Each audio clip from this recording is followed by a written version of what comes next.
Yan. Yan, good morning. Buhay mekaniko na naman po tayo. Ito ngayon ay hahasa tayo piston dyan, pakaya ring. Lagyan sa ano? Oo. Ito po ang gagawin natin ngayon.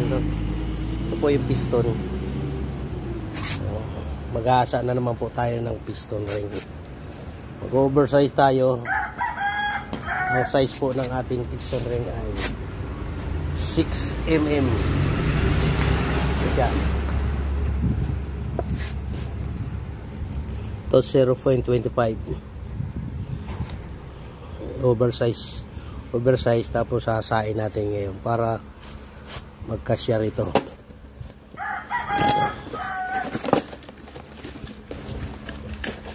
Kasya. Meron siyang 3 grooves. Wheel ring, top groove, saka second. Yan. So yun muna ang ating ano ngayon gagawin. Gagamit tayo ng grinder.